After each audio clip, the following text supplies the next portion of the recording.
रामकृष्ण हरी. कटेवरी हात विटेवरी उभा तोच जगाचा पोशिंदा. आणि याच पंढरीत याच भाविकांसाठी सागर डेव्हलपर्स घेऊन आले आहेत भव्य ओपन प्लॉट प्रकल्प, ते सुद्धा दर्शन रांगेच्या अगदी जवळ. इथे पाठीमागे आहे दर्शन बारी. नगरपालिका हद्दीतील नियोजित आराखड्यातील 50 फूट डीपी रोड. संपूर्ण प्रोजेक्टमध्ये अंतर्गत street lights, plot demarcation, plantation आणि प्रत्येक प्लॉटला स्वतंत्र नळ कनेक्शन. संपूर्ण प्रोजेक्टला तारेचे कंपाऊंड. ज्येष्ठ नागरिकांना बसण्यासाठी बेंचेस. चला तर मग आत्ताच बुक करा. मठासाठी किंवा आपल्या हक्काच्या घरासाठी आपल्या हक्काचा प्लॉट, तेही अगदी माफक दरात. मुंबई विधानसभा निवडणुकीत गेम चेंजर ठरलेल्या मुख्यमंत्री लाडकी बहीण योजनेसाठी आता निकषांची चाळणी काटेकोरपणे वापरण्याचे संकेत सरकारकडून देण्यात आले होते. राज्यातील इतर योजनांच्या माध्यमातून सरकारच्या आर्थिक लाभाचा फायदा घेणाऱ्या महिलांना या लाडक्या बहीण योजनेतून वगळण्यात येण्याची दाट शक्यता आहे.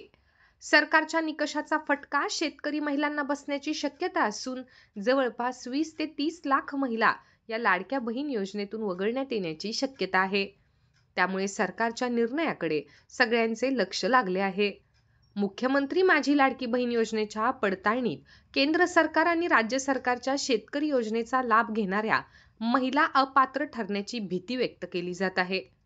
पंतप्रधान शेतकरी सन्मान योजना व राज्य सरकारच्या नमो शेतकरी सन्मान योजनेतील 19,20,085 शेतकरी बहिणींवर लाभ कपातीची टांगती तलवार आहे.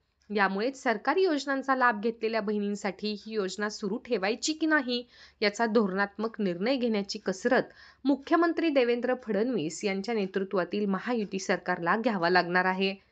लोकसभा निवडणुकीत महायुतीला राज्यात पराभवाचा धक्का बसला होता. विधानसभा निवडणुकीपूर्वी मुख्यमंत्री लाडकी बहीण योजना लागू झाली. त्यानुसार अर्जांची फारशी पडताळणी न करता सरसकट महिलांच्या खात्यांवर दरमहा 1,500 रुपये जमा करण्यात आले. निवडणूक निकालानंतर आता सरकारकडून निकषांची पूर्तता करणाऱ्या लाभार्थ्यांना लाभ देण्याचे संकेत देण्यात आले आहेत. विधानसभा निवडणुकीपूर्वी 2,34,00,000 लाडक्या बहिणींना प्रति महिना 1,500 रुपये प्रमाणे 6 महिन्यांचे 9,000 रुपये देण्यात आले.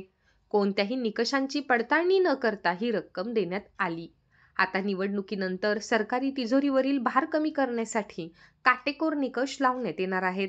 सरकारच्या नव्या निकषांनुसार ज्या महिला इतर सरकारी योजनांचा लाभ घेत आहेत त्यांना 1,500 रुपये न मिळण्याची तरतूद आहे. त्याचा मोठा फटका शेतकरी महिलांना बसण्याची शक्यता आहे.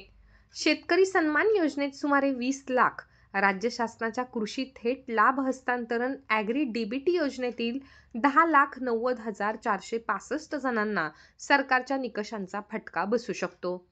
तिन्ही योजनेतील 30,10,550 शेतकरी बहिणींवर मुख्यमंत्री लाडकी बहीण योजनेतून अपात्र होण्याची टांगती तलवार आहे.